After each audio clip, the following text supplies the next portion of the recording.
All right, it's 5 o'clock. Welcome, everyone. I now call the November 5th, 2024 Special City Council meeting to order. Please join me in the Pledge of Allegiance.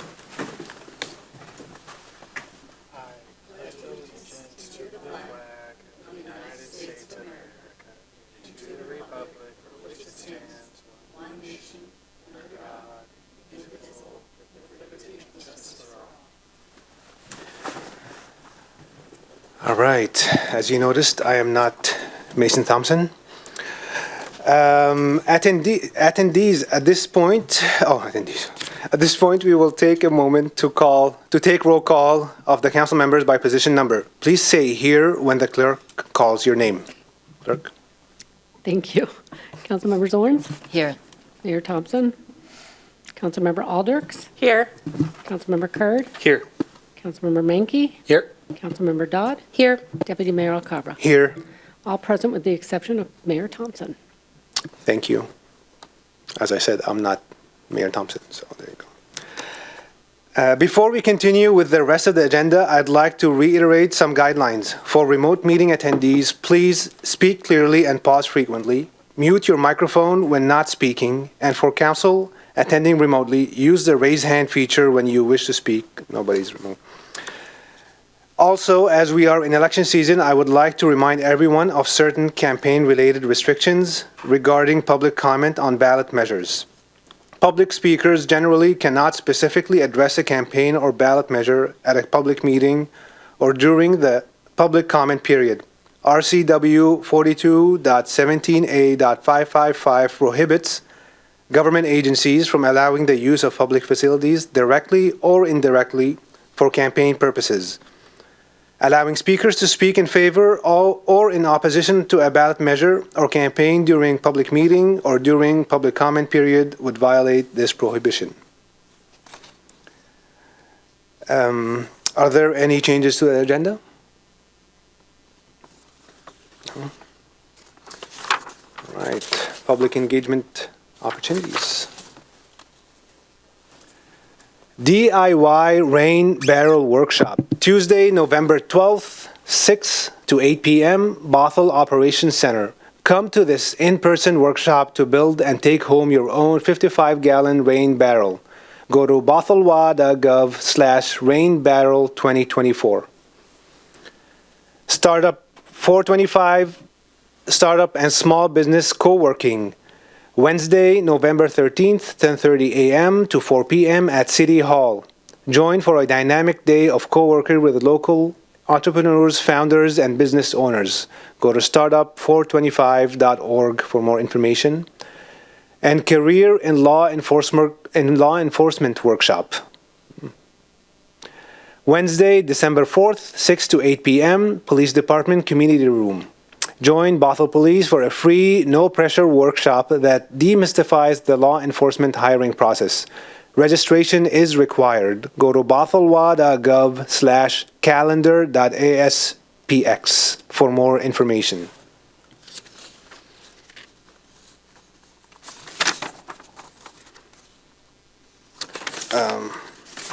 Where are we? All right.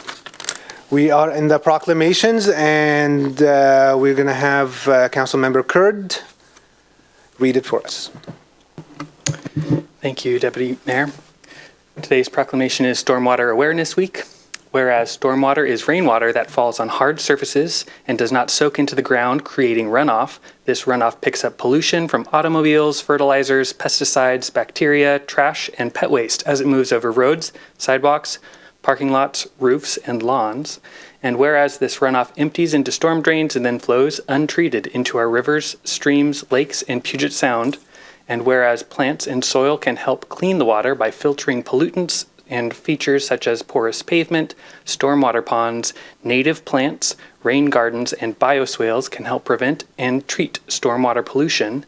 And whereas Washington State is a leader in reducing and preventing stormwater pollution, and by focusing on this issue, we will continue to address the challenges associated with polluted runoff. And whereas Stormwater Awareness Week is an opportunity for local governments, businesses, and environmental groups to highlight the importance of preventing stormwater pollution in our rivers, lakes, streams, and other waterways. Now, therefore, I, Karsten Kurd, on behalf of Mason Thompson, Mayor of the City of Bothell, do hereby proclaim the week of November 9th through 16th as Stormwater Awareness Week in the City of Bothell, and urge all residents, businesses, and visitors to participate in responsible stormwater choices to protect our water bodies. And I believe we have Christy Cox here from the city to accept the proclamation.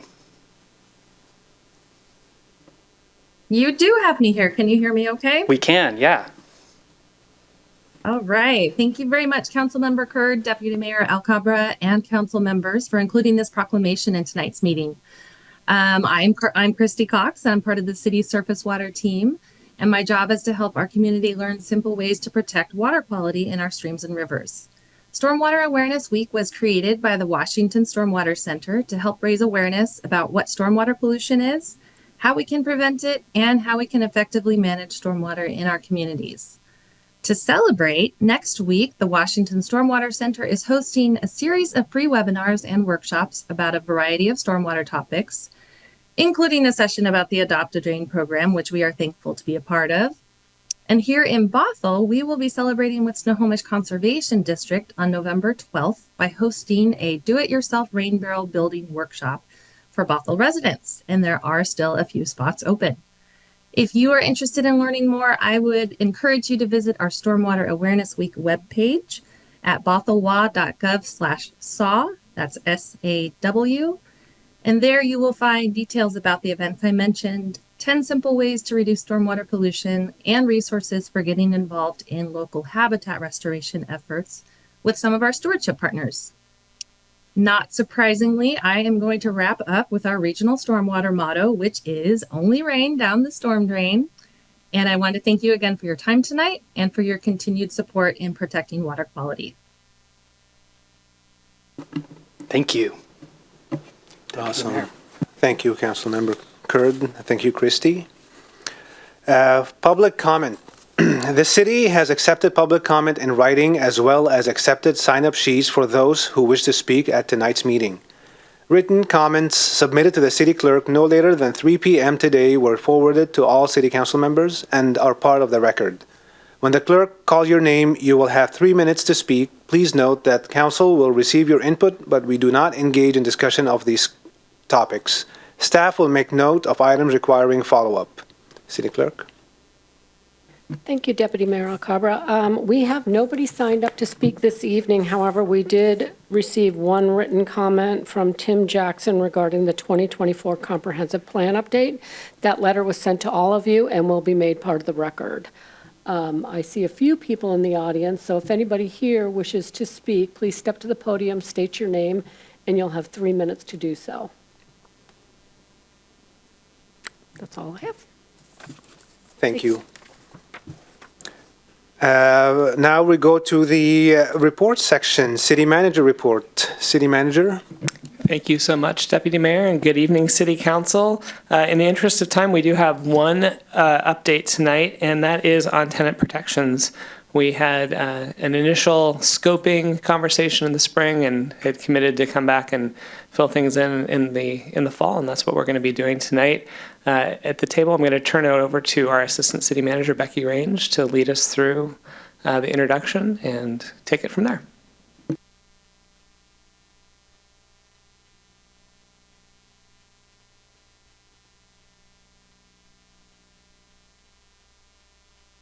I just like how Anand and I are matching today.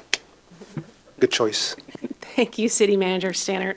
As he mentioned, my name is Becky Range. I'm the Assistant City Manager here, and I help out with Human Services.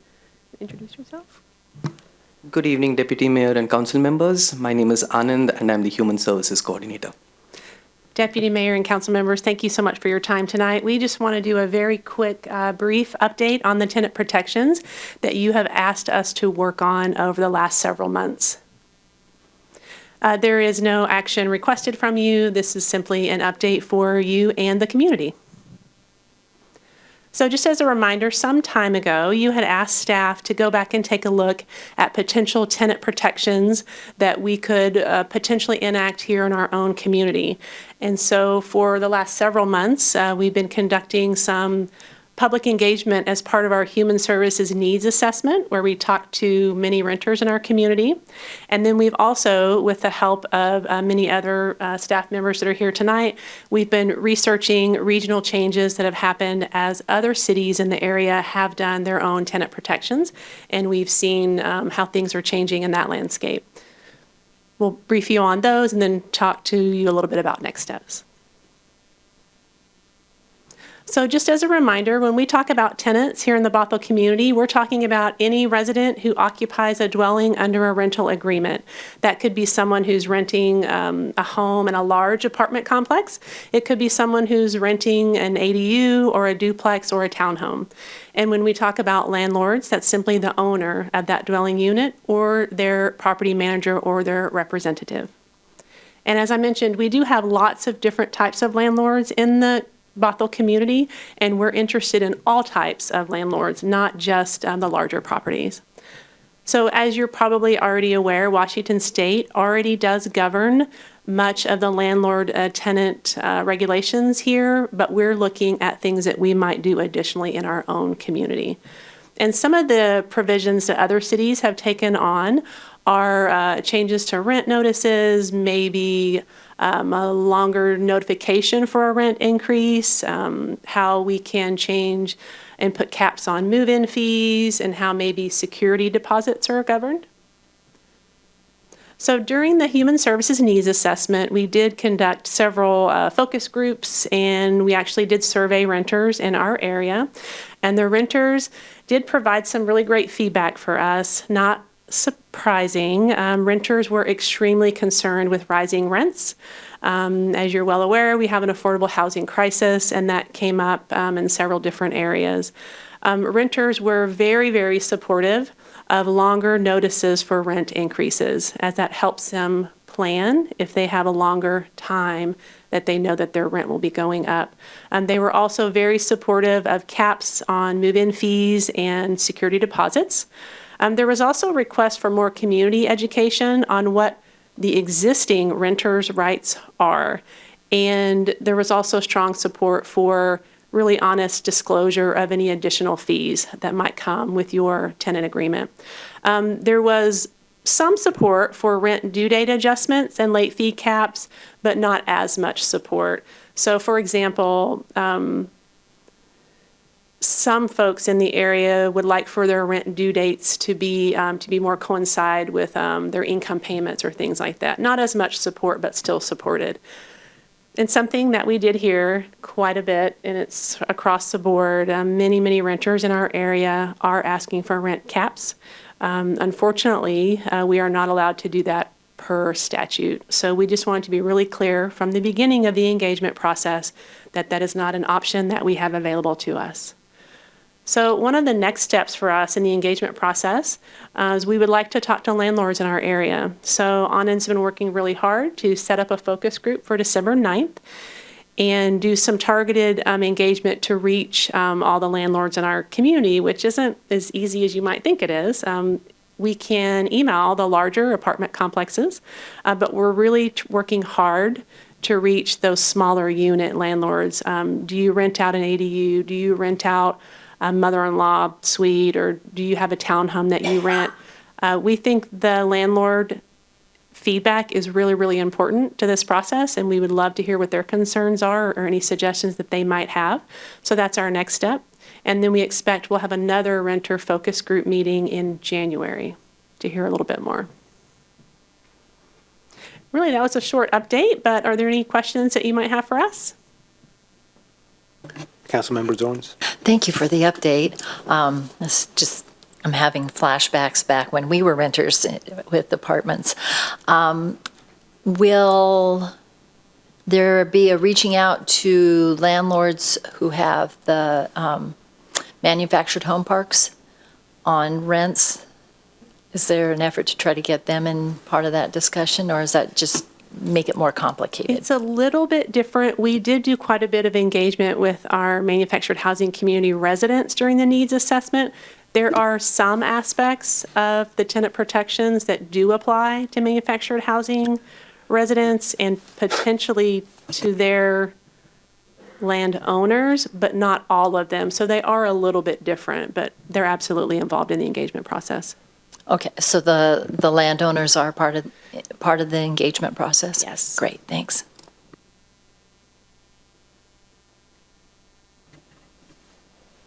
Good. Oh, Councilmember Aldrich. Thank you. I just want to say thank you for doing this outreach and recognizing that talking to landlords as well is an important part of it. So I look forward to that update too. But thank you for this step in it. Thank you. All right. Well, thank you both so much for the update. Thank you. All right. City Council committee reports. Committee reports, and conversations. It's only my second time. Sorry. I have an update for North King County Coalition on Homelessness. I believe the date we met on was October 17th, and hopefully this is not a repeat. But the content of those meetings is that each of the cities in the North King County Coalition on Homelessness reports on their city's efforts related to housing and homelessness. And so I shared updates on our tenant protections work, which we just heard an update around, as well as our progress towards comp plan and budget.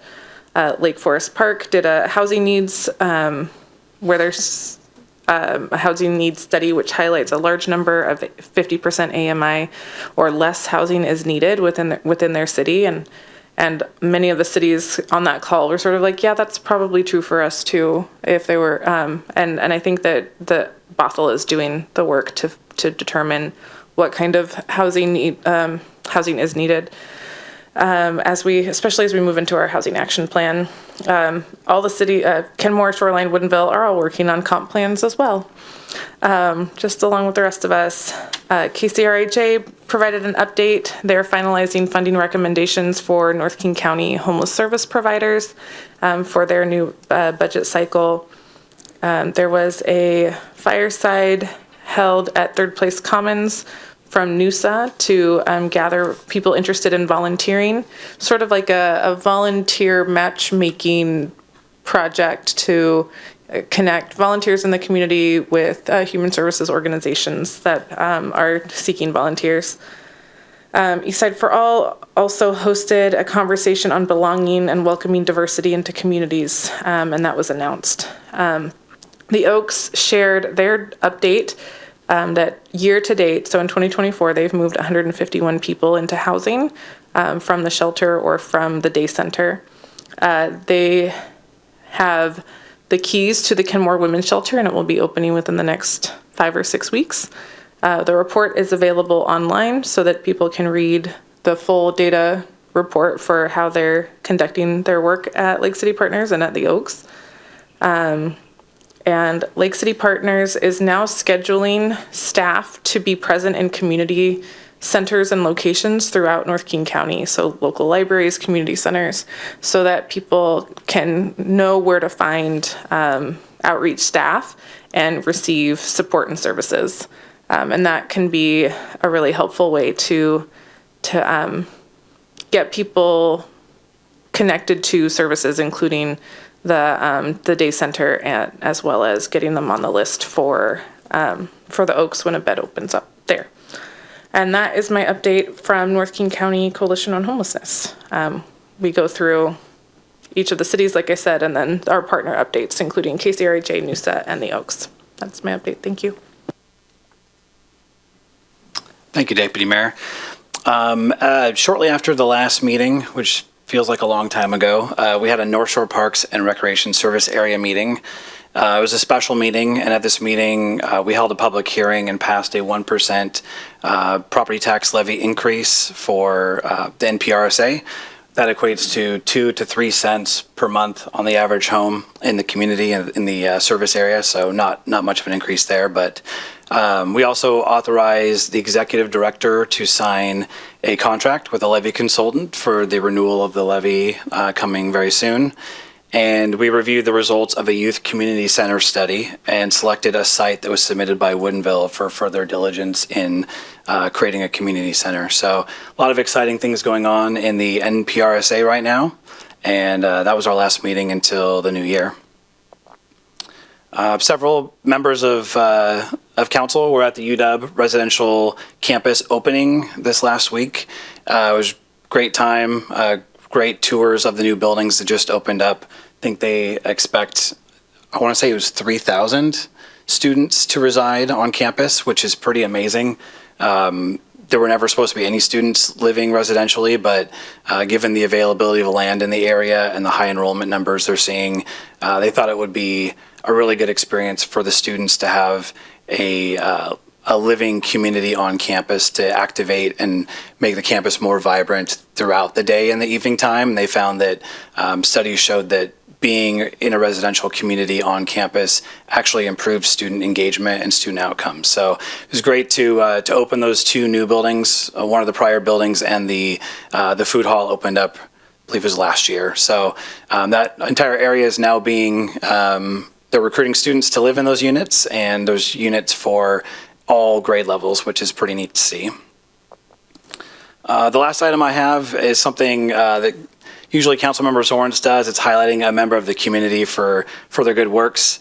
I wanted to recognize Pastor Steve Walker, who just retired after 29 years as the senior pastor of Canyon Hills Community Church. Pastor Steve founded the church back in 1995, and their first service was held in Canyon Park at Canyon Park Junior High School. The church was there for many years before moving to its current location in the Canyon Park Business Park close to McDonald's. While the church has grown to become one of the larger churches in Bothell over the last 3 decades, you wouldn't really know it because they keep a pretty low profile in the community. But under the time that they've been around, the church has founded a food bank that serves over 150 families in our community each week. They founded a pregnancy center in Kenmore with some other churches that provides parents with free pregnancy testing, ultrasounds, baby supplies, parenting classes, parental mentoring, and pregnancy and infant loss support. And they've also founded a drug and alcohol addiction program that supports men and women suffering from substance use disorder.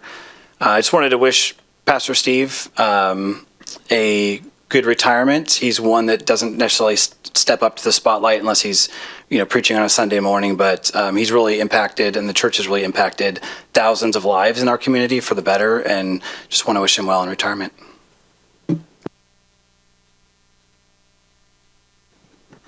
It's open, please. Okay. Councilmember Zorns. Just quickly, I happened to run across a small crowd of volunteers at the Pioneer Cemetery last week in the pouring rain. I think it was last week, sometime during our break. And I would love it. I'm just putting it out there. I don't know if you guys would enjoy it. I'm assuming you would.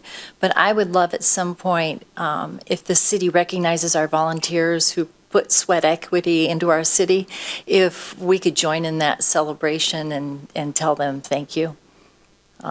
There was a small army out there, and I don't want them to feel like it's a thankless job. It's very much appreciated. Thank you. If you can send information about this, I don't know if it's going to be an official city thing. Sure, I'll do some homework and see. I'm sure the city sends thank yous, but however we can get our thank you to them would be great. Thank you. Last week, I led a walking tour in Blythe and the former Wayne Golf Course parks with One Bothell. And there were there were about 12 people who showed up because the weather was on the verge of rain, but good turnout nevertheless. And a lot of people were excited to hear about the progress for planning the Waynita Creek restoration program. So that was encouraging to connect with people over that and really get out and walk through the parks. It's beautiful out there right now.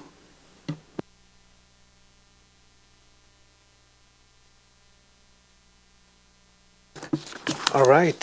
If there's nobody else, I'll entertain a motion to approve the consent agenda. So moved. Second. I have a motion to approve consent agenda made by Councilmember Zorns and seconded by Councilmember Mankey. Anyone has any discussion? No? All right, City Clerk. Thank you. Please say yes or no when I call your name. Councilmember Zorns? Yes. Councilmember Alders? Yes. Councilmember Kurd? Yes. Councilmember Mankey? Yes. Councilmember Dodd? Yes. Deputy Mayor Alcabra? Yes. Passes 6-0 with Mayor Thompson absent and excused. All right, thank you, City Clerk. All right, on to ordinances and resolutions. We have one ordinance to discuss. City Manager. Thank you very much, Deputy Mayor. We're going to get, it takes two of us to do this. There we are. All right. I now feel for Becky, there's something a little tricky. Something going on. Well, good evening. I'm here this evening with Colby Kavanaugh, our emergency manager, and we are here to provide an update to the City Council and follow up on ratification of an emergency proclamation that was issued at the end of October. Council will recall that you recently took action to update our emergency management section of the City Code, and we've put that to use here recently.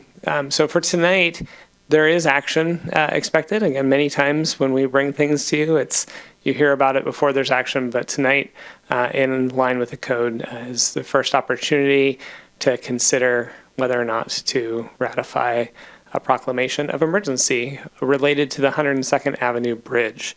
So you will be asked to vote.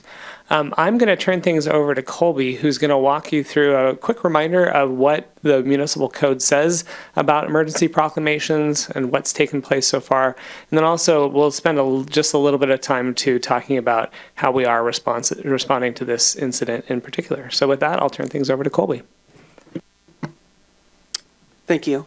And thank you, council members and deputy mayor, for bringing us here tonight. This proclamation of emergency is in line with the code updates that City Manager Stannard mentioned. And I just wanted to start off with saying thank you for passing those earlier this year. I did not expect to utilize it quite as quickly as we are experiencing today, but it is definitely helpful. The proclamation as it stands was produced or was issued by City Manager Stannard immediately following the bridge incident on October 21st. And in line with that, we would like to bring it to you for your consideration tonight. And part of the proclamation process, having the city manager start with issuing it allows for a quicker response, and utilizing a proclamation, especially when we did, allows us to lean into some of the response efforts that might otherwise take a little bit of time to initiate. Our city council, or excuse me, our city staff have been coordinating on a daily basis anyways, but this allows us just that one added piece to really, again, lean in and move some of those efforts forward. Specifically, some of the response that we are engaging with is up here on the screen you might see, this is what we call the incident command system, and it's essentially how we outline and organize our response efforts. This is a simplified version, but for your awareness, I'd like to highlight just a few people or a few groups that are actively working in response to this incident. The first being our Joint Information Center, which consists of our PIOs, our Public Information Officers, and they're really on the forefront of messaging and ensuring that all of our response is getting out to the public and the community. We want to ensure that the community is receiving as many updates as feasible and hearing the information straight from us. We recognize that this incident, especially for some of the population immediately on the other side of the bridge, has some pretty dramatic impacts. And so we want to utilize the JIC and, the Joint Information Center as best as possible. And they have a tough job, right? They're definitely on the forefront of some of the messaging and the community engagement with that. Our operations section consists of a number of staff members from across the departments throughout the city. Primarily, we have public safety, so fire and police are involved in trying to ensure that our emergency response on the other side is minimally impacted, and they're looking at ways to better response and allow any type of impact to be reduced. We also have Anand, who is here this evening, helping respond, working directly with some of our senior service providers and some of the vulnerable communities on the other side of the bridge to ensure that their needs are being heard and helping identify different solutions that we might have at our disposal to help them out with some of the impacts. And we also have planning and logistics staff across the city helping to support this as well. Emergencies are a team sport. They take everybody, and we are really happy that the code was passed earlier this year to allow some of this to come to fruition so quickly. So with that, we wanted to also highlight just really quickly around what is happening. So as Colby mentioned, on the 21st of October, everything was put into motion when a truck did strike the underside of the bridge and caused some severe damage.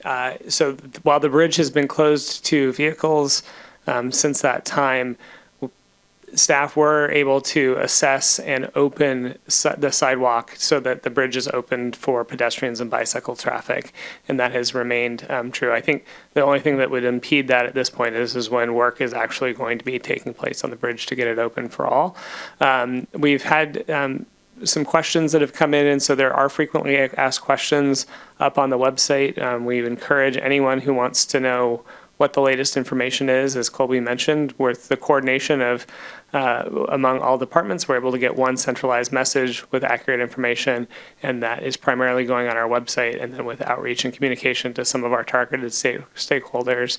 And that includes also a map that shows where different access points are to cross the river. There's no single detour in this case because it is sort of a regional direction, but we're doing what we can to make sure to guide. And if you rely on technology, our phones learned of this closure very quickly, so they are rerouting pretty well. Again, just to reassure, we are doing additional targeted outreach as well as coordinating with emergency services to ensure timely responses on both sides. With that, again, what's before you tonight is there was the proclamation issued, as Colby mentioned, the day after this took place. Council is being asked to ratify. The rationale behind the proclamation is included in the resolution. Primarily, it does provide the city flexibility to begin immediately tracking expenses, looking for solutions, and getting resources lined up that otherwise would go through RFP processes. So a lot of our processes that we have for very good purposes of making sure that we're keeping the public interest and benefit in mind, also that are times when we need to speed things along, and so that's part of the justification here. Colby and I are here to answer any questions you may have, but otherwise it'll be open for a motion and a vote. Councilmember Zorns. I was going to bring up the city website and see if my question could be answered, and I thought, no, I need to pay attention to people who are speaking. So I'm doing the lazy way and asking you a question, which may be on the website. Was there, after the bridge was inspected, was there any input on the bridge possibly having enough integrity to allow one lane of traffic if there was signals at both ends? We're too far ahead to be making that type of determination. There's repairs that are needed before vehicles are traveling on the bridge, so that's where we're putting our focus. Too far ahead. So we need more information about how the bridge is going to be repaired before we even entertain whether or not. I'm trying to follow. Staff is working on a design to repair the bridge. Okay. Until that's completed, repairs are needed for vehicles to travel on the bridge. So no, there is not. Just not even enough for one lane traffic to Correct. Go. Okay, that's what I was wondering. Yeah. All right. Anything we could do, we would do. Okay. All right. Thank you.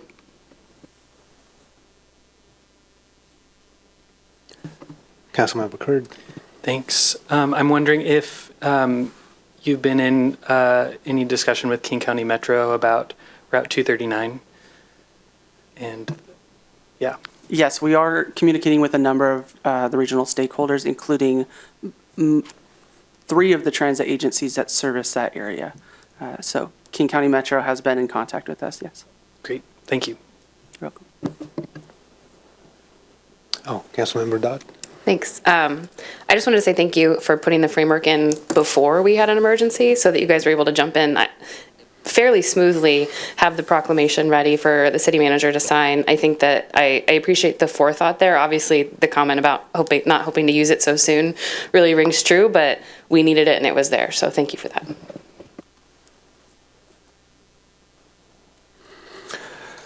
All right, I'd entertain a motion. Oh, sorry, you're always. I was actually going to make the motion. Oh, okay, go ahead. All right. I move that we adopt the resolution ratifying a proclamation of local emergency for the 102nd Avenue Bridge. Second. I have a motion to adopt a resolution ratifying a proclamation of local emergency for the 102nd Avenue Bridge by Councilmember Mankey and seconded by Councilmember Zorns. Anyone wishes to discuss? All right. City Clerk. Thank you. Please say yes or no when I call your name. Councilmember Zorns? Yes. Councilmember Alders? Yes. Councilmember Kurd? Yes. Councilmember Mankey? Yes. Councilmember Dodd? Yes. Deputy Mayor Alcabra? Yes. Passes 6-0 with Mayor Thompson absent and excused. All right. Thank you. And now we have study sessions. Do you guys want to take a 5-minute break? All right, 5-minute break, and then we'll be down there by 5:41.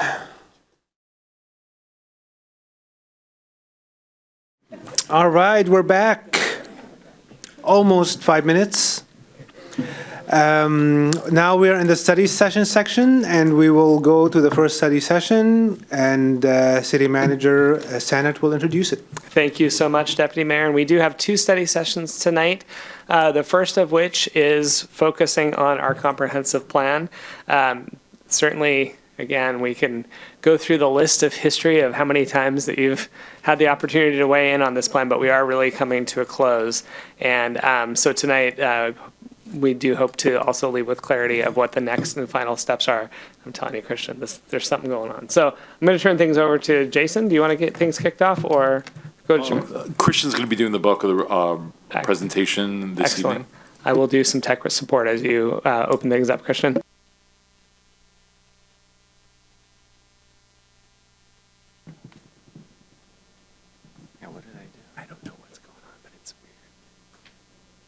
Well, good evening, everybody. While this gets loaded, we are wrapping up the multi-year discussion on the comprehensive plan and the associated development regulations and everything that's been part of that. So tonight, our goal is to get final feedback from the council on any questions associated with the development regulations, looking for really that. We met last on the 15th of October, left that meeting with some direction to look at some densities. I'm going to run through a couple slides, look at densities, look at a few other items, and what's in the staff report and what we'll go over tonight hopefully clarifies that, identifies what has to be done this year, and then what can be part of a phase 2, because we're running into that unfortunate deadline of time, and we are looking at those things that are required as part of the comprehensive plan update. As a reminder, where we are inching ever closer to the final end of the final phase with these last development regulation revisions coming. We've got a public hearing scheduled for the 19th. There's also a public hearing scheduled with the Planning Commission tomorrow evening. Anything that, any questions or any potential changes that come out of tonight will be discussed tomorrow and brought forward if need be. And then that public hearing before City Council will be the last option for public comment and input and questions before we try to wrap this all up and bring back an ordinance on December 10th. So the first thing that we wanted to just run through really quickly, make sure there aren't any questions on, was sort of separating out the densities. A lot of questions around why do we have an RL1 and an RL2, and the RM1 was very, very similar. We spread those out based on the assumptions. These are in line with those development assumptions. They don't blow up any of the modeling, and they do create some variability, a broader spectrum or a more consistent spectrum of densities throughout our residential zones. So the 12 and the 25, those are the two that we adjusted, and we will incorporate that into the final draft if there aren't any concerns. The other questions were around associated with density, floor area ratio, some questions about lot coverage, and tree retention. The items that we have to go forward with are included in the draft regulations with the densities meeting those target minimums and maximums. The floor area ratio, which we currently have, the question was raised, why do we have a cap? Can we eliminate that? There is height, there are setback requirements, there are stormwater regulations, there are a whole bunch of other factors. We can look at that next year, but just eliminating it would create a huge amount of work to wrap up this year when we want to give it the time that it would be due. So we're only looking to increase those few floor area ratio allowances within some of the mixed use areas that were there for achieving employment targets. So those are North Creek, primarily North Creek Canyon Park, where we've added some additional capacity there. Lot coverage, that was one. Lot coverage and tree retention. The questions around, well, can we look at the stormwater code? Will the stormwater code be sort of the end-all be-all? Well, it's one of the factors, and we could look at how to consider adjustments. Again, pushing that more detailed conversation to next year. The proposed lot coverage for a building footprint or the total site coverage, those were based off of PSRC guidance. If you're going to increase density, you'll need to accommodate those. And so we utilized that methodology and just bumping those up ever so slightly throughout all of our zones. Understanding there are other factors to consider. Tree retention is one of those where we currently have tree retention requirements. The urban forestry master plan is going to be underway soon, and we don't know what policies will come out of that, so we wouldn't want to create something that conflicts with something in the future. So looking at it holistically starting next year was the recommendation. And the other thing, that the sub areas, those were finalized and included with the packet. All of the updates for those were consistency only. There were no policy changes. They were sort of tag-alongs to the entire comp plan. So those were the primary things. We just wanted to make sure there were no questions, concerns about the draft regulations. I know there's a lot in there. If you start with the zoning map, which was towards the middle of the packet, it represents why there are so many pages in there. If we've changed the 7200 to a different name type, we have to find everywhere it said 7200 in the code and make that change. So that's where a lot of those pages come from. And then a lot of it's just making sure it's consistent. So definite apologies for how much content is there. Hopefully the substance is very confined to some of the charts and tables that we've been running through over the last month or so. So with that, just want to kind of run through questions, concerns, feedback, and move ourselves along. I'll try to go fast because we're trying to beat see if we can come in under our estimated time. So I'll try to go fast. So I had a question, someone asked me a question about the EIS amendment. Will we be seeing it on December 10th, or will we have a chance to look at that beforehand? Our goal is to wrap up the final EIS prior to the public hearing, so it can be posted on the city's website along with the comprehensive plan. And all the final materials, yes. Okay. And then on slide 4 with the maximum and minimum density for RM1 and 2, max density is 25 and for RM2 it's the minimum density is 25. And I was looking at the numbers and I was wondering if you could give me backstory on the 25, because when I look at the others that are compared, there's no overlapping. Because if residential medium was to do its maximum density and a neighboring residential medium 2 was to do its minimum density, what would differentiate those two? There wouldn't, in reality, there wouldn't be a difference. We chose those to create those bands at the lower, the lower density zones, understanding that they are primarily single-family residential. There may be encumbrances. The lack of a minimum density on those RL 1, 2, and RM1 is to create the flexibility in, maintaining a current single residence or. Yeah, it just seems like maximum for RM1 is 25 units on 1 acre is a lot. It just seems, to me, it seems like a lot. And it was within the proposed methodology for our targets. So we were trying to find something that would work within that and create the 7, 12 to 25. Are you talking about within the planning commission or within the planning community development, within the proposed targets? Within the proposed maximum base density for the zone.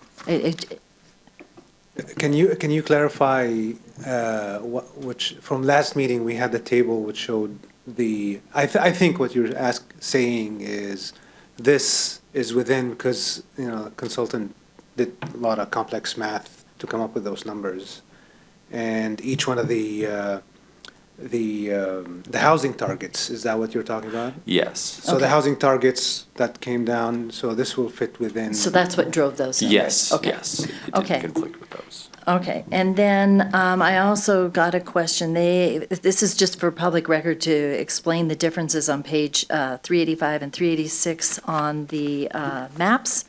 I thought one was the flume and the other one was, what are you calling the other one?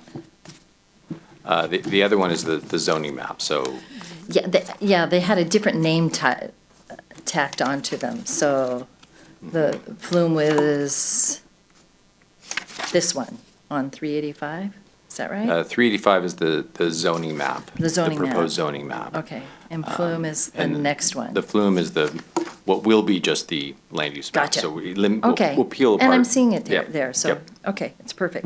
All right. So thank you, that's it. Can I just follow up on that question? Because visually, so I get when you look at the numbers, you come up, spits out the output is a table.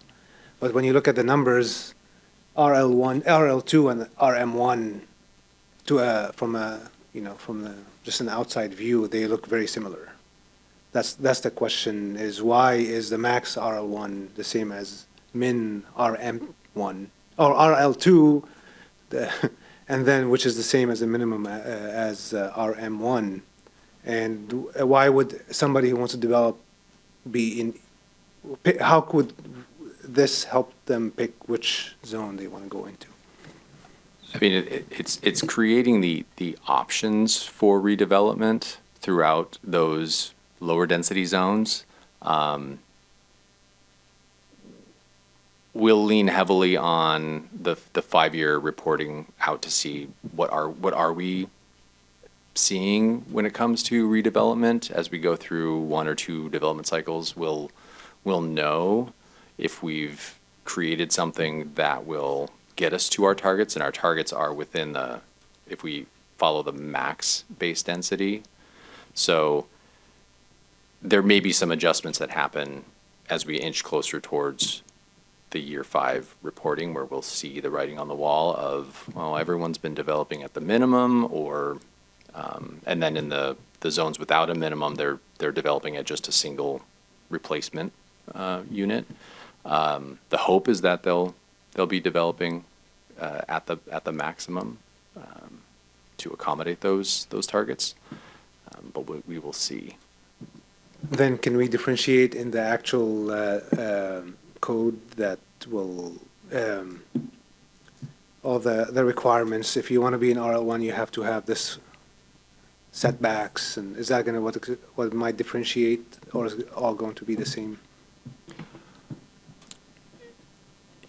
Sir, can you ask the question again? All the codes that we're going to come up with, they are they, maybe the differentiator will be in between RL2 and RM1 is, for example, the setbacks, as an example. Yes, it could be. And that's where we might focus our attention to figure out what we could amend.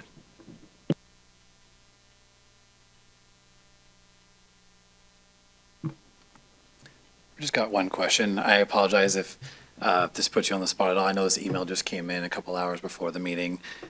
Just was looking through it, and there was a question about the North Creek property that was referenced being an RAC moving to an MUE, and it being a potential downzoning because of the change in use of the property. Is that a potential that is happening, or is that a misunderstanding of the new zoning? It might be a misunderstanding. Okay. What the MUC, all those mixed use E, C, and N, they're overlays, and the more permissive code that affects the subject property would be applied. So if it's a height, and the MUC has a 40-foot height limit, but the RAC has a 65-foot height limit, we would go to the 65-foot height limit. We would allow that more permissive height or FAR, Okay. or allowing setback if that were the case. Is that documented anywhere in the? It is in there. We can make it a little more clear. Okay. And as part of phase 2, our plan is to take those overlays, the MUC and an E, and make them zones, and we'll just pull in all of the best pieces Okay. of those current zones and eliminate some of the commas. Is it the alphabet soup that I keep calling it? So. Okay, that makes sense. I just want to make sure, I know some folks have invested in land and had future plans potentially, and that we're not down zoning when they were originally expecting a certain thing. So I'm glad that that's in there, and I know staff will be responding to the email in the coming days. So that's great. I just wanted to know from my own knowledge of, Okay.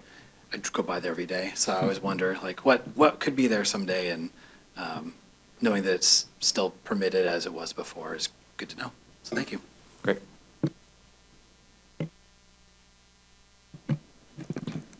Well, thank you for getting us to this point. We're almost there.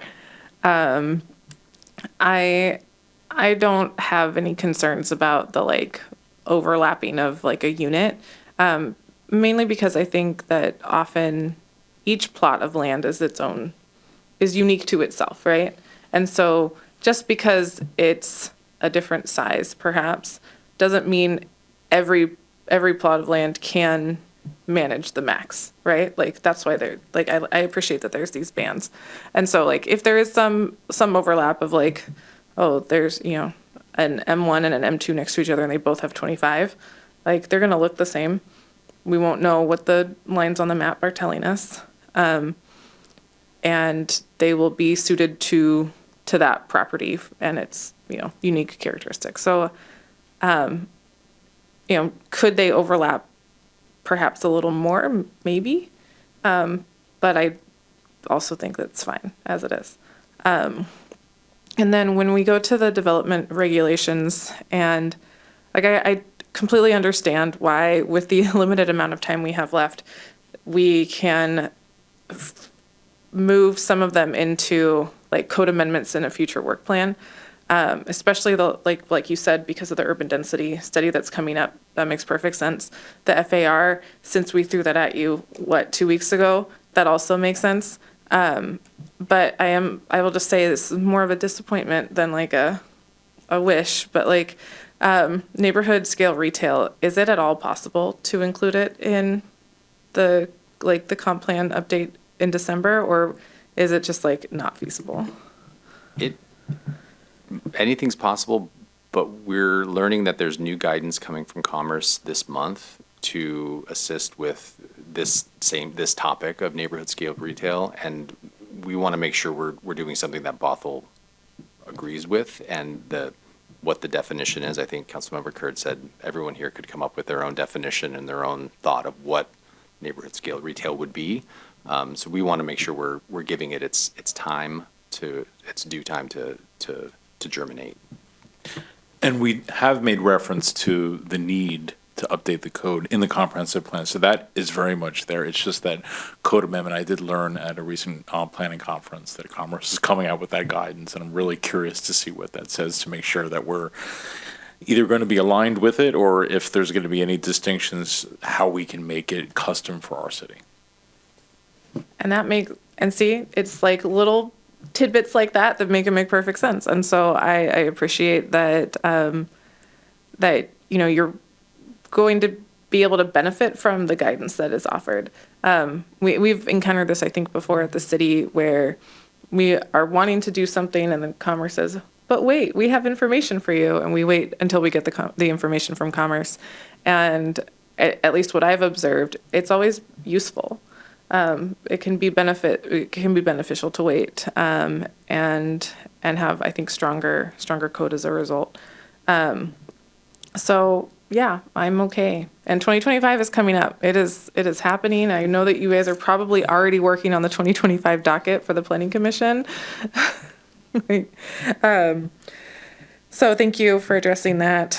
I'm kind of working backwards in my questions here. Can you describe, just sort of high level, what some of the community feedback you've received from the public?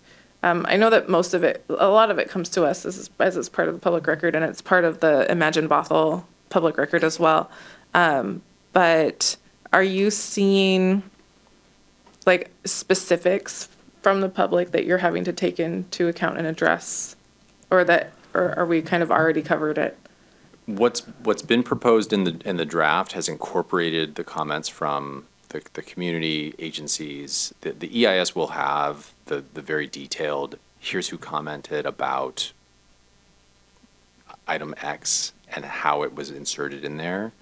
So we've received sort of a wide spectrum of input from the community and from interested parties on all sides of each topic that you could imagine.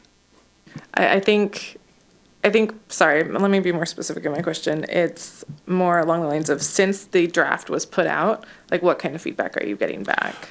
Oh, so since the draft this summer, the preferred alternative, honestly, pretty minimal comments, a few in support of the increased density, some with concerns about increased density or increased heights, and documenting those within our public comment, total list of items.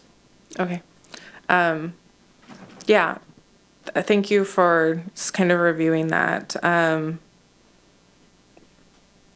Wanting to make sure that if something kind of rose to the level of like, oh, we do need to take this, kind of understanding the process of how that's responded to and managed.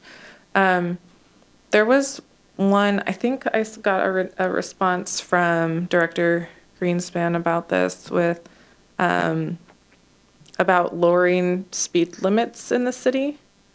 Do you recall a comment from the a community member about that? I'm not remembering the specific instance, but I do recall that there were some concerns about speed limits in neighborhoods that perhaps needed some additional traffic calming devices or approaches. And I think we've tried to address some of that in the transportation element and creating as much policies and tools that could be available to us to address lowering speeds through design and through different interventions on traffic calming. Yeah, go ahead.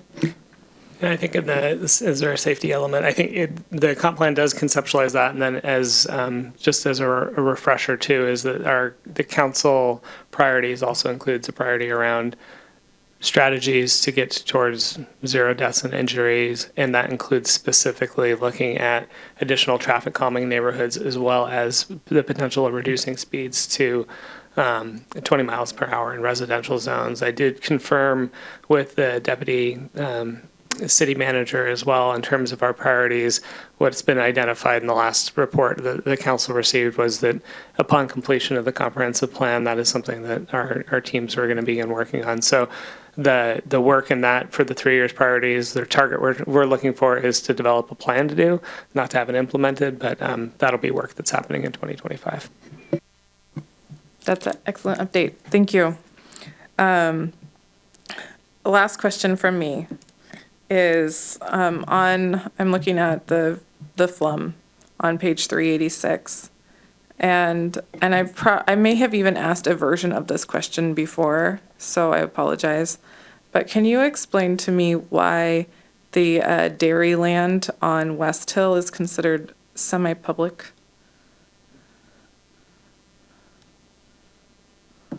It's under public, semi-public, open space and park. Is it because of the TDR? Yeah, but like it's not open to the public or semi-public. I don't know. I'm And so, I'm trying to answer. right, and it's like, is it residential conservation? I find the green misleading. Is that a good one for follow-up? Should we try and do a written, we'll get a written response and include that in materials in the future? There is the field next to it. It used to be a sheep field. It was at one point a llama field. There hasn't really been any wild livestock there in a few years, but that field across from, I think, 187th, perhaps 185th, I also have questions about both of those areas as they're marked on the FLUM. Thank you.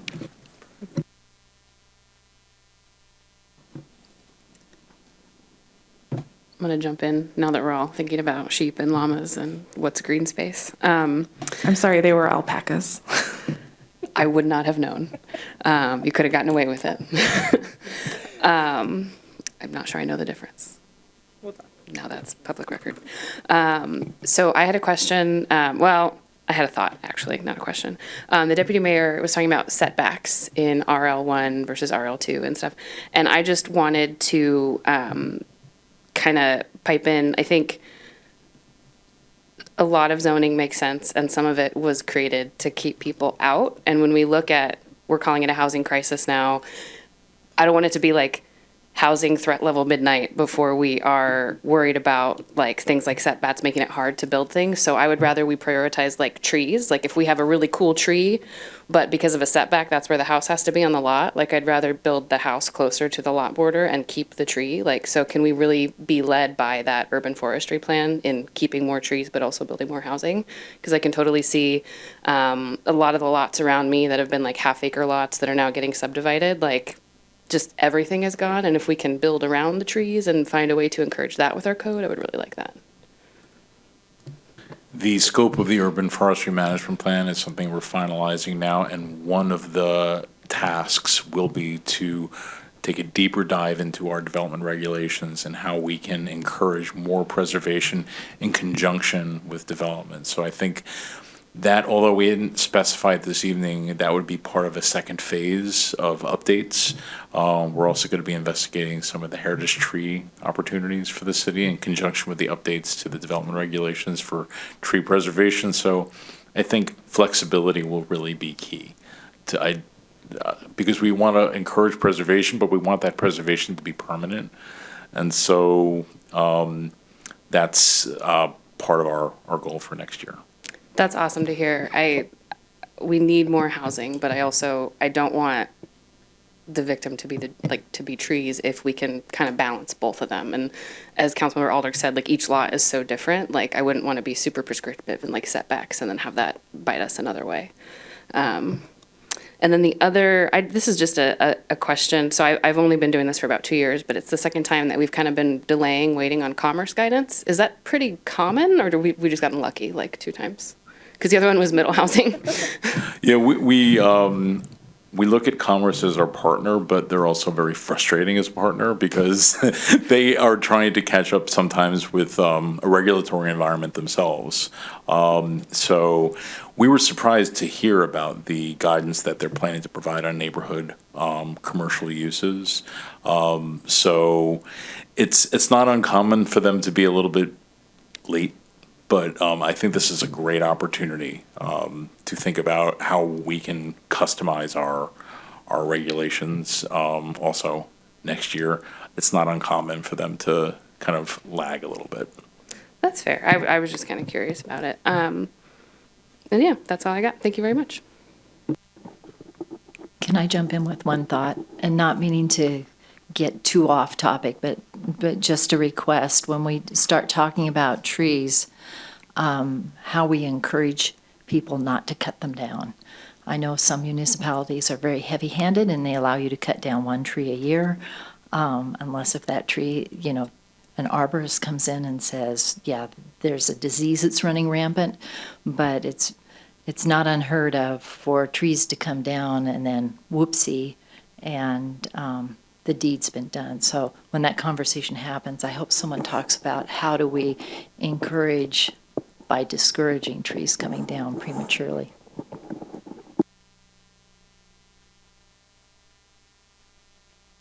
For the items on the agenda tonight, I think they're adequate. I have no comments. Thanks. Just to clarify, for the things that we're moving to next year, I understand that there's like the absolute required stuff, must have, and there's like a nice to have thing, and the nice to have, okay, we have to punt because we're hitting the deadline. But I just, are these, any of those 3 or all of them going to be a comp plan, this annual comp plan update thing that we go through, or are they all just zoning, pure zoning we can do at any time? They would be within, unless there's policy changes, but they should all be zoning amendments. We've laid the groundwork within the comp plan for the density, and we can, go through these and ensure that we're not going to conflict with any comp plan policies. But adjusting lot coverage, for example, that we can do that through the municipal code amendment. Tree retention, is that not a policy thing? No? And that's where we'd want to make sure we're consistent with what comes out of the urban forestry management plan. But I think we're set up pretty well to look at, just not missing something like that if we're going through that development regulation. I mean, if we have to go through a update next year, so be it. It is what it is. I just want to make sure that we don't have. You're the pros. I'm not the professional. Our hope is that it would be, if we do any comp plan update, it would be a miscellaneous, just an annual update that would be very limited in scope. Yeah. Okay. Because the same thing is with neighborhood scale retail.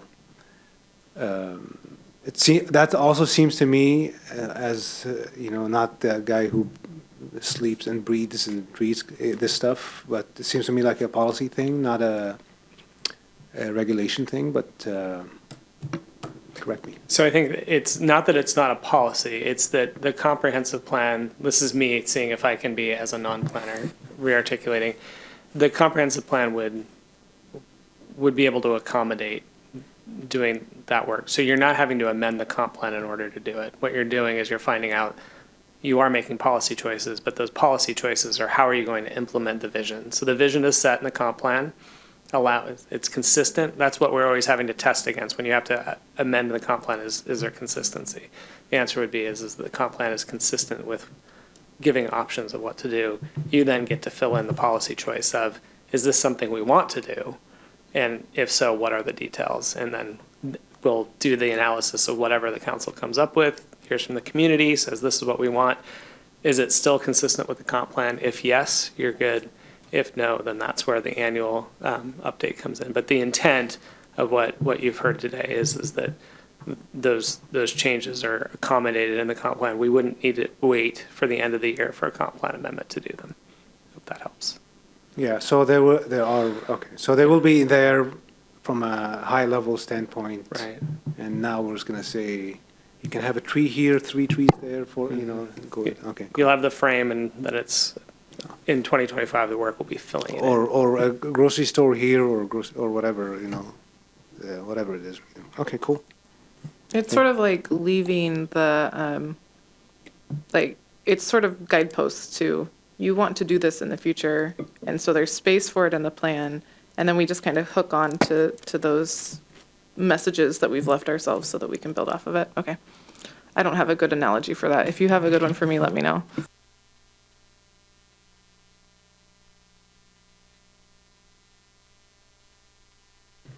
Anything else? Last call?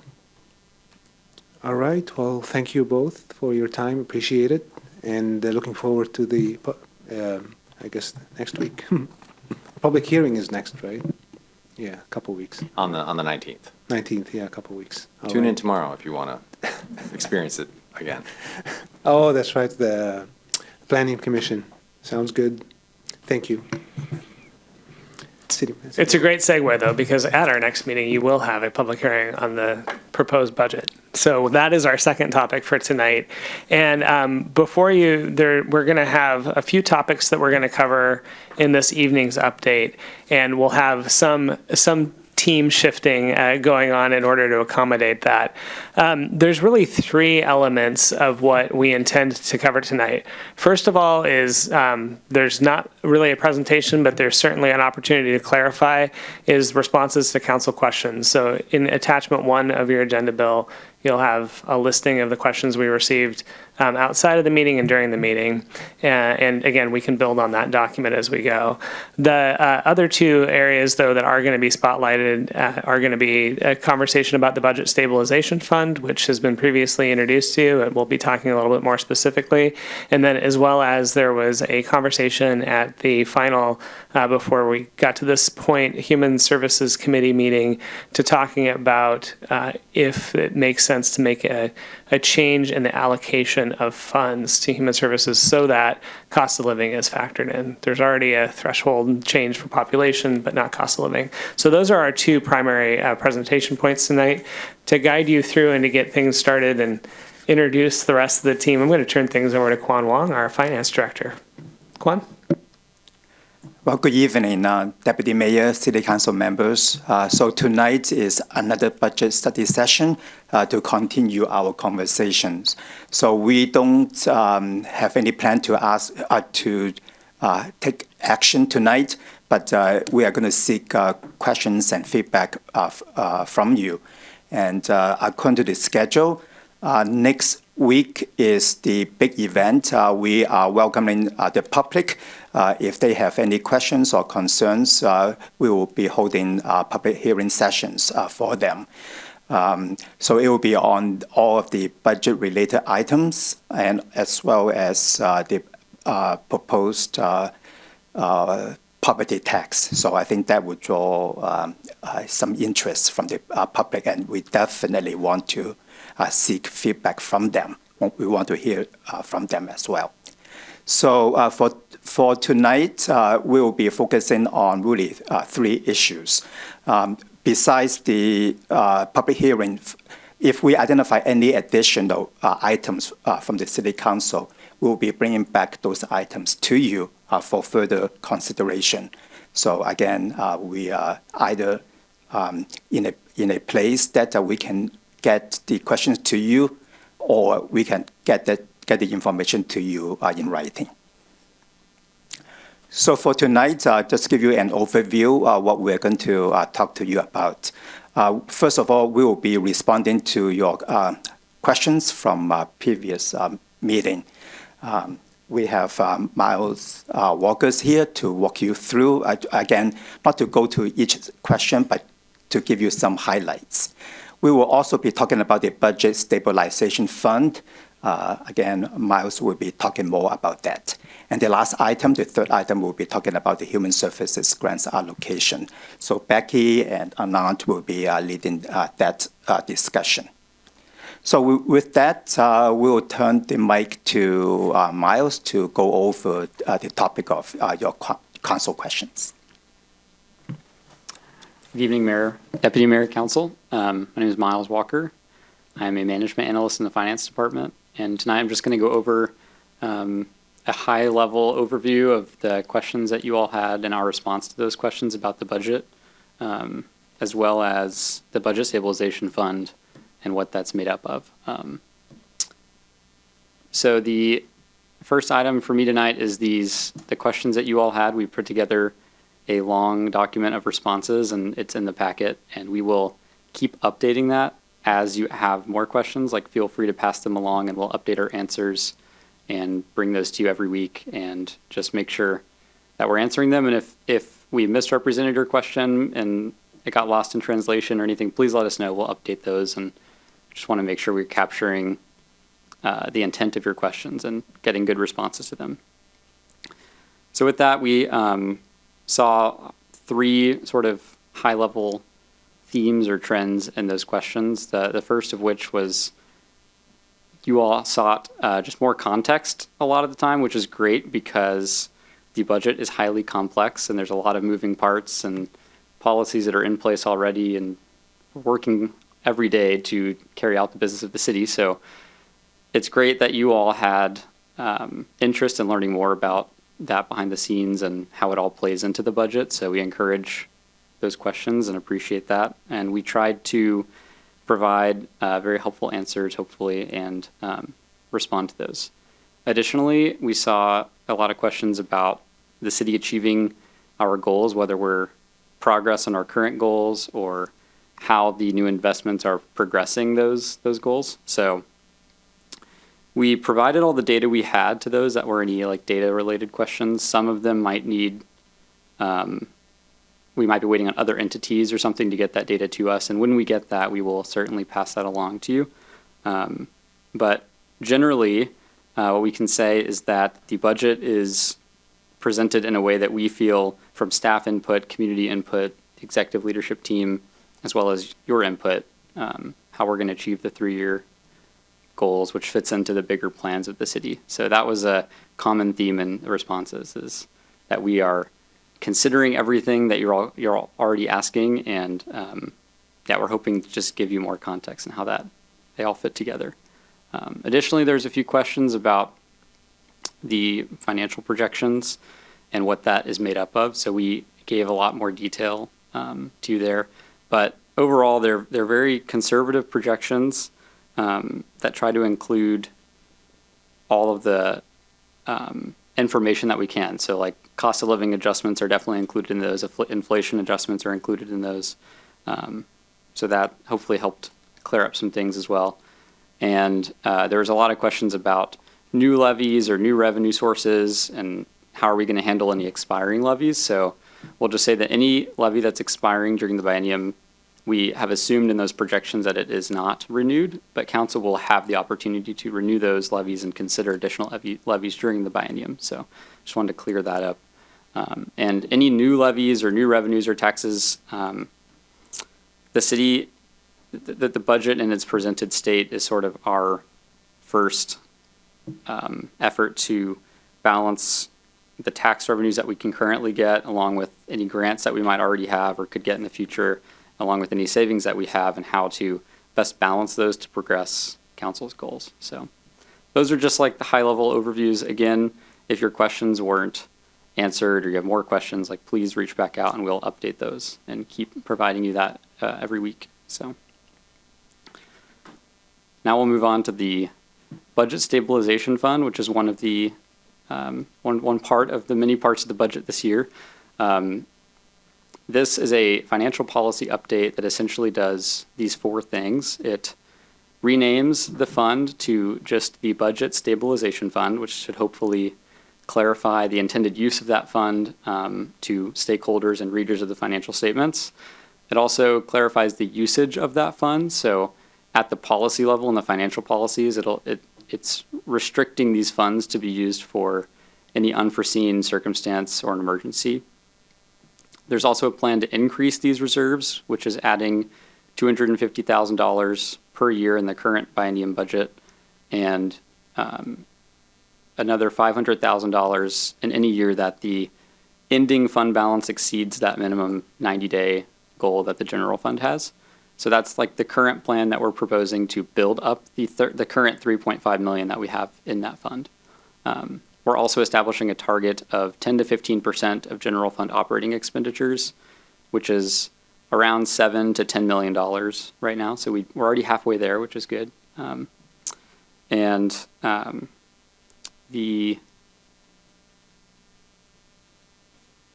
Sorry, I forgot what I was about to say.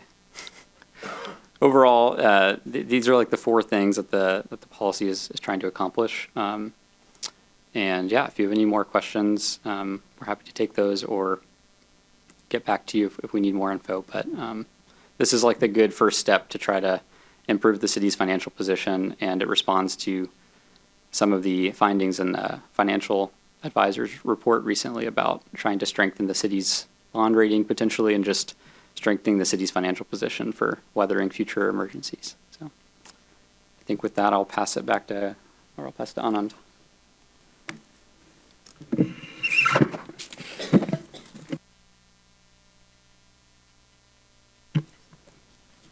Thank you. Good evening once again, council members. Our next topic for today's presentation is the Human Services Grant Funding Program. Before we speak about the grant program itself, as a refresher, we want to share our current human services investments, which include the Regional Crisis Response Agency, the Community Court, Public Defense Services, memberships in regional coalitions such as the North King County Coalition on Homelessness, the North Urban Human Services Alliance, NUSA. Investments also include the Human Services Coordinator position, which is my position, the Domestic Violence Advocate, and a federal ARPA-funded behavioral and mental health services contract. For the grant program itself, in 2023-2024, our city funded a total amount of $386,000 per year. Our funding supported 34 programs across 24 different organizations. Our current funding rate is $8 per capita, and just as a reminder, the King County Regional Homelessness Authority administers homelessness services programs. So cities contribute funds and the authority administers the contract on the city's behalf.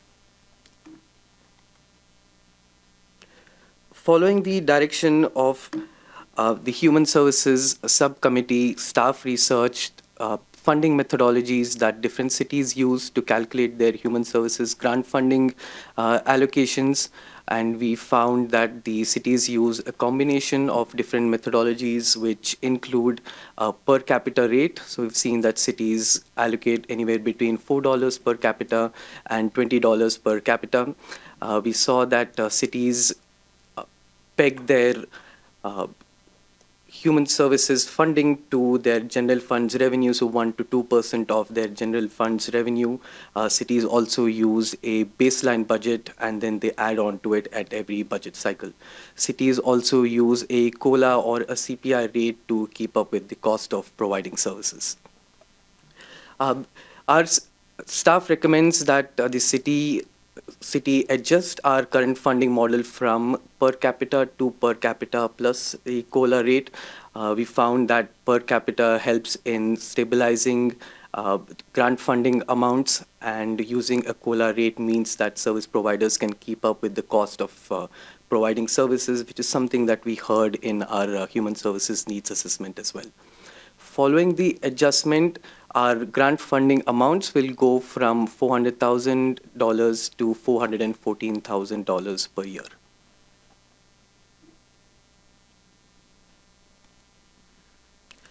And the last piece, a quick update on the mental and behavioral health services.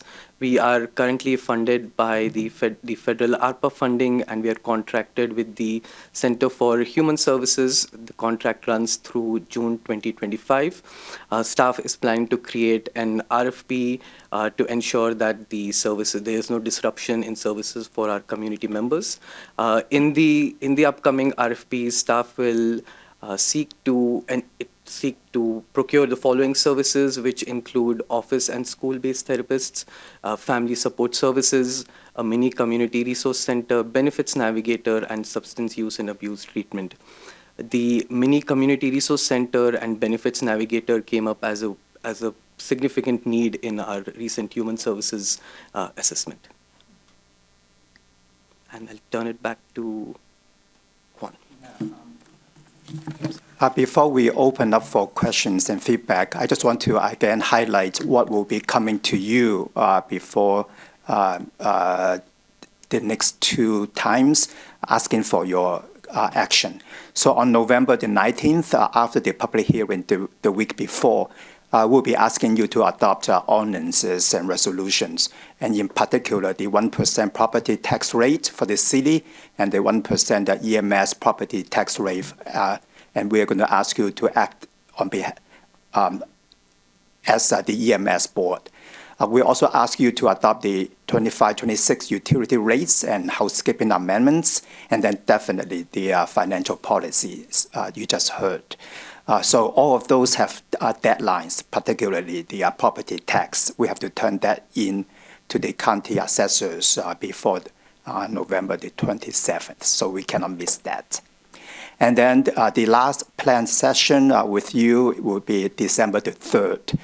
That will be the day to adopt the 25-26 budget, and then also the 25 to 2031 CFP, and the fee schedule and any changes to the mid-biennium budget. We'll be asking you to adopt the technical amendments.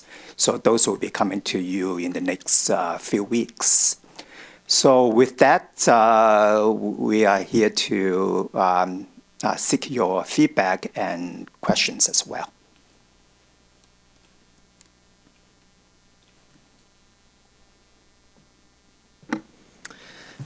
Thank you for the update and for the really in-depth information in the packet, questions and answers that other people have asked, and I didn't know those were my questions too.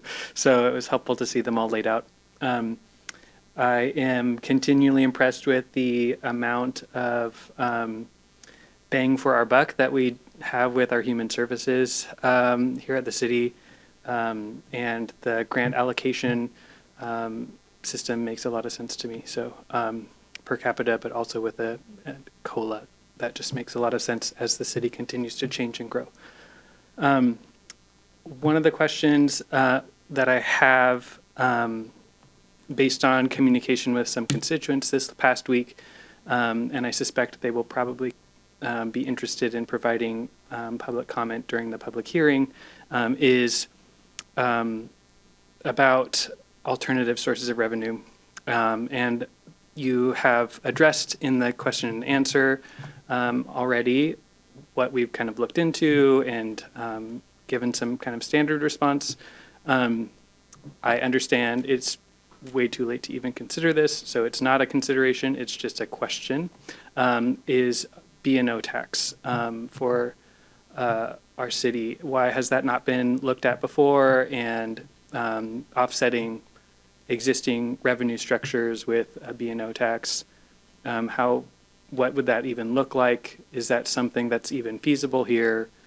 Just more general information about B&O would be really helpful, and that might have been a discussion in the previous biennial budget, and I just am not aware of, but any additional information would be really helpful for me and for some constituents who've asked. Perfect. And we'll bring some, we'll put some information together for the Q&A document. I will say just really briefly too, as Council knows, we're in the middle of doing an economic vitality plan for the city. I think we really want to make sure that we understand what the economic environment is before we start thinking about making changes. I think sometimes there's an assumption that that businesses are not contributing their fair share to the bottom line.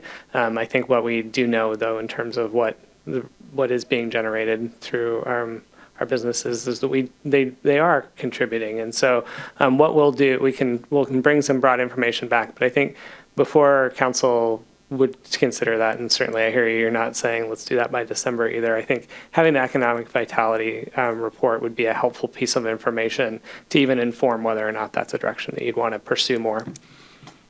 Makes a lot of sense. Yeah, thank you.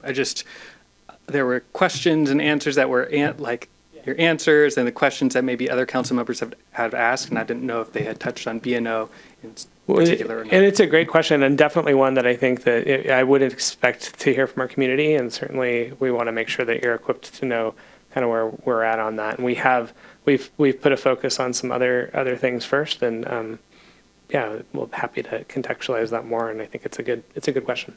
I always love when constituents ask questions that I'm stumped on. So passing it on to staff. Thank you.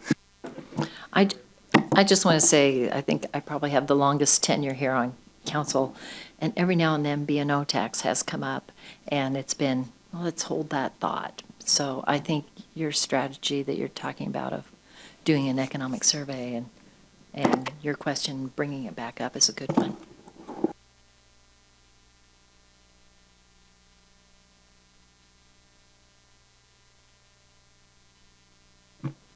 Couple questions for me. In reading through the packet, page 622, where it talks about the cap of 15% on the stabilization fund.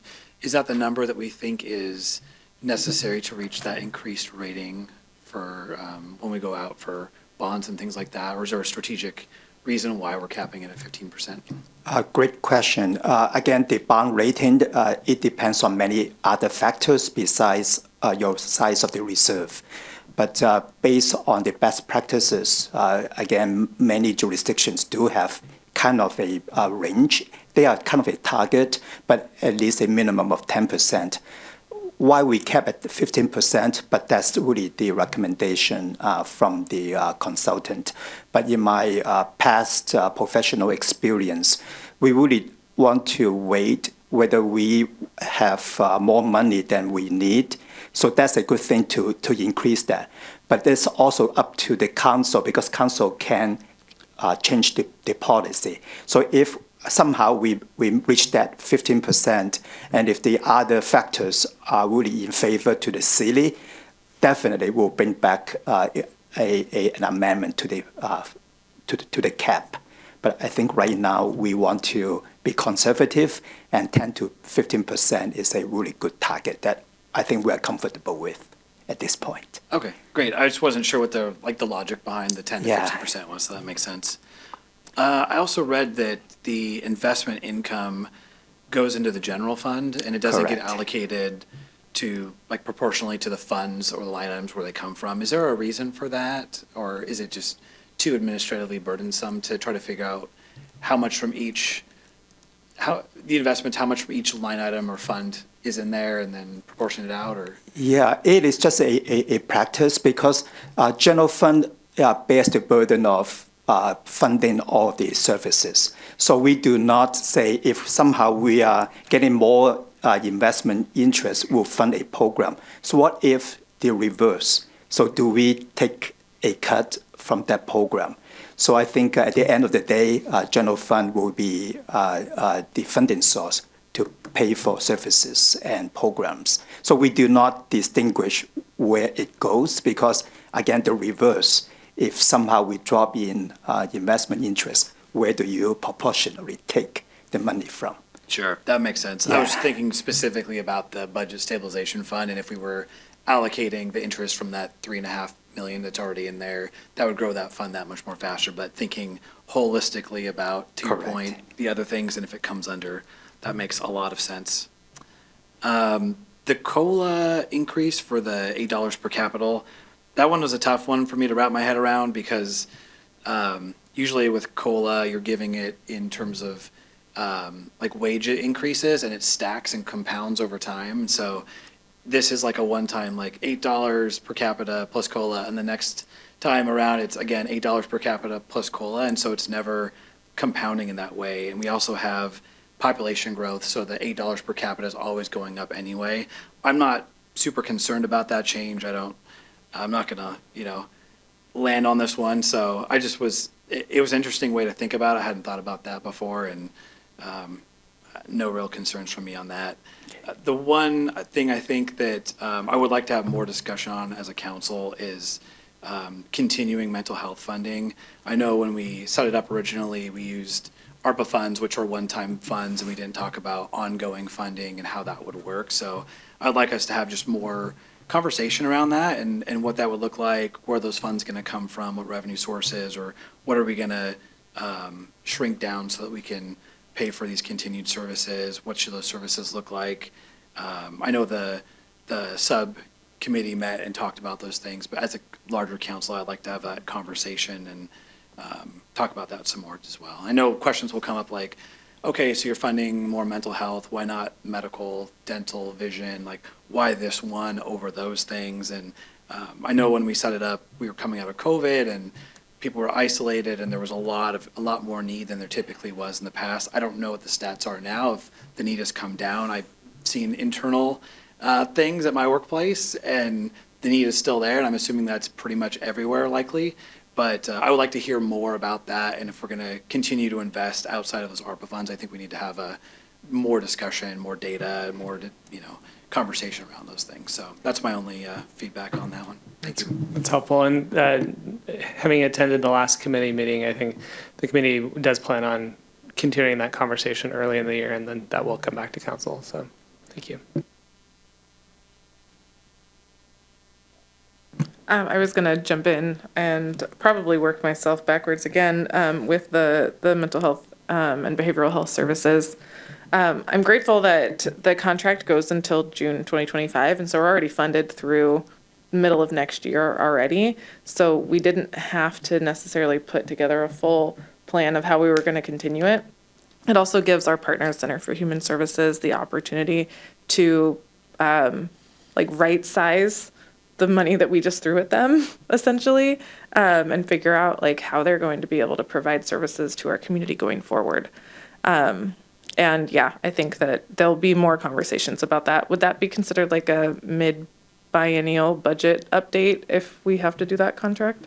Yes, we will come back to you again based on further conversations with the Human Services Subcommittee.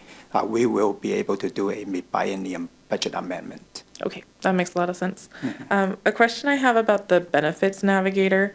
I know that several other communities in North King County have what they call an outreach coordinator, and I'm wondering if maybe those two terms are somewhat, if there's overlap or some kind of synonymous thing going on there. Because I know that there's a number of times when members of the community have said, hey, I saw a person who was unhoused who appeared to be struggling. How do I get help and support sent to them? And other communities are doing the outreach coordinators. Like I mentioned earlier today, Lake City Partners is having those outreach coordinators be scheduled at public locations so people know where to find them on a regular basis. And I'm wondering if that benefits navigator concept might, that outreach work might fit in the scope of that. Yeah, I think I definitely see some overlap between the benefits coordinator and a benefits navigator and outreach coordinator. What we had more in our mind is for someone to help our community members apply for benefits when public benefits available to them. But that is something that as we develop the contract, the RFP, that is something we can definitely work with.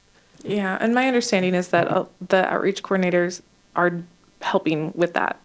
Right, like if somebody needs help applying for Medicaid, they're getting support with Medicaid, food programs, and so I do think there might be some Yeah, kind I think there's some overlap, and Anand actually reminded me this week that through the ILA with the King County Regional Homelessness Authority, we actually are funding some of the Lake City Partners outreach work, and so I think through that collaborative partnership, that's where we really need to think about, are those outreach services happening in Bothell just as much as they are in the partner cities? So I think that's something we're going to research. Great. I'm glad to hear that. I'm glad you brought up KCRHA. I know that it's mentioned in our presentation tonight, but I think I consider our ILA with KCRHA, and oh my goodness, the acronyms, but look at me using them. I consider that part of the overall human services grants from page or slide 7. So like I would almost list the ILA among that list of what we're doing, and it's just such a beautiful list that is filled with compassionate care for our community, and so it's really awesome to see that put together. And on it, I just want you to know that like we hoped to see this kind of quality of work before you came in, and so now that you're doing it and you're like up and running, it's really great to see. So that's really cool. Councilmember Menke brought up, I guess I may have understood the COLA adjustment differently, because my thought is if we adjust for COLA, I realize doing that on $8 is kind of complicated, but you're looking at it, $8 per capita. Then next year, our per capita would be the $8 plus the COLA, correct? It wouldn't revert back to $8. No. I mean, in 2027 when we do a new budget. So we'll be like the amount of $414,000. So the 2026 budget will be adding whatever the COLA will become. We'll add that to the 414,000. So it does compound. Yeah, it does. So so we're not rolling it back because again, the purpose of COLA is to catch everyone up for. And I think that's expenses. what the committee's intention was, and so I just want to make sure that that's how it's going. Can I ask a quick clarifying question? I'm just curious. So with the new population growth, are those new? Sorry, I'm trying not to use the HR word, head count. Are new community population numbers? The folks that are coming in, are they starting out at 8%, or not 8%, $8 a person per capita, and then going up from there? Or like, how does that calculation work? If we're using last year's numbers, but we have more people, so we would be usually giving more per capita. So the formula, think of it as the formula, not the total. So not the 414. Thinking of it, if you were writing it out as a math problem, you would look at currently it's $8, and then the variable is what's our population. It could go up, it could go down. Same with COLA. It can go up and it can go down. We would take, so it's $8 currently, you would put the factor on. And part of the reason that cost of living adjustment is what we're looking to is, number one, we apply it to other things in the city budget, but it's also a known dollar figure, like soon after June, we know what that is. So as do our providers, so they know what to expect. So for what's being proposed here is we would take the $8, which was the figure used for 2023-24, and apply a cost of living increase to it. So the number is no longer $8. It's $8 plus cost of living. And then when there's another cost of living adjustment, we would adjust up. So it's not based on the amount, and it's not the population change. Those are two separate figures that then we adjust. So we'll look annually as we're preparing the budget, what's the current population and what's the cost of living factor that will apply to. Currently it's $8, it's round, it'll be some eight and change. Yeah, it'll be harder to wrap from off the top of our heads. That makes a lot more sense than what I was thinking. That doesn't make any sense, but I would like to see, because of the miracle of compounding, I would like to see what that looks like over time with our population growth, because you can run into trouble real quick when compounding really gets going. So that's a good point. I just want to make sure we're not setting ourselves up for some crazy numbers in about 20 years. The council then I don't think will like us very much. I know they can change it, but would like to see the numbers of when that plays out with our expected growth. Thank you. Yeah, thanks for letting me sort of piggyback off of your question there. My last question from the presentation tonight is, your description of the Budget Stabilization Fund, and yes, absolutely simplify the name of it to clarify the definition, make it real easy and clear for us. But with unforeseen needs and emergencies, that reminds me of the emergency declaration that we discussed earlier today. Would we be able to use budget stabilization funds to help with bridge repairs Is that something that the budget department or finance is already figuring out where that money might come from? So right now, we're still waiting for other methods. I think she's talking about the theory of it. Oh, Not in right. this instance. Yeah. Yes, based on the definition of an emergency, since, again, we declare an emergency, so that is eligible for the use of the fund. Just making sure. And Yes. sometimes the answer is obvious, but I just want to make sure that it is that obvious. And one of the things part of that consideration is that when you look at this policy, what it really also helps articulate is that the council is the one that owns that policy. So if there's the decision to use it, it's the council decision. If there's wants to be a decision to change the policy and eliminate it, that's a council decision. So part of the, for those who may not be familiar, the change of name is that it also included council opportunity. And I just, here on camera on November 5th of 2024, I mean, the budget is the council's opportunity.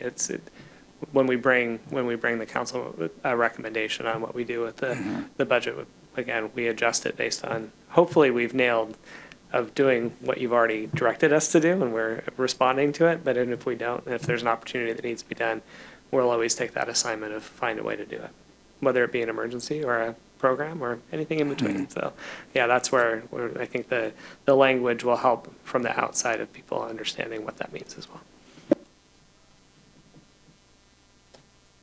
So are we not going to, we already have a little emergency fund today, right? Yes, we do. Are we not using any of it for the bridge?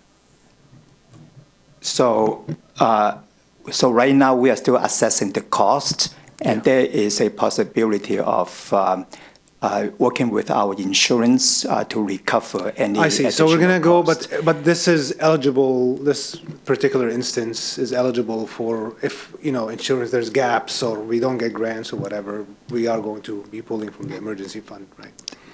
Again, with council's approval, we can use the fund. So it is eligible to be spent out of this budget stabilization fund, again, because of the emergency nature. But we still have to come back to the city council and ask for your approval. And that's just a narrow example of things too. Again, the pandemic that we just went through was also an emergency. And again, if that wasn't an infrastructure time when you'd need to tap into emergency funds, you may have needed those emergency funds to respond to a community need, for example. So it's pretty broad in terms of what the eligibility would be. We want to make sure that that's defined, again, so council understands it, and that's where what tools are in your toolbox. And then again, rest assured, when it comes to our current emergency, at the point when we have an account for what is the situation, we will definitely be coming and having a financial conversation very specific to the 102nd Avenue Bridge. I wasn't. No, I know. I wasn't saying that that's not gonna. I was just clarifying. Yeah. And to We have a real example. To Kwan's, we do have a real example, and to Kwan's point, we are going to. I mean, this is a last resort. It is an emergency, so you go through whatever remedies you can go through first, and then whatever the gap is, you cover with the emergency fund. So that makes a lot of sense. And regarding the human services, I remember we talked about. Because the reason, to relate to your question, $8 was set a long time ago, and it was never adjusted. And obviously, population growth, and we had, even though inflation is 3.6 now, it was at some point 9 and whatever it is percent. So that's on top of. So the 3.6 was on top of everything that happened already. So $8 was still low. So we wanted to have a solution that it's not going to say we're going to go from $400,000 to $1 million. But something incremental until we decide what's the best route to go through, where, to answer your question, like at some point we have to reach something, because then otherwise all you're going to spend is on human services, unfortunately, because there is a big need in the community. So so we are going to go, hopefully next year, start having the conversation around how do we really fund human services, correct? Question mark. Yes. I was also thinking, because we have a part of our country that just got scoured by flooding. And we're very earthquake prone. I forgot, I was sitting in a natural disasters class at AWC last spring, and Washington State is like one of the top states for being disaster prone. And so having that emergency fund, if there's earthquakes or landslides and FEMA and Red Cross are slow to get to the people that need help, that emergency fund is going to be important in bringing relief to the people of Bothell. So, but, please God, may that never be something that we have to face, but it's smart to be prudent about it.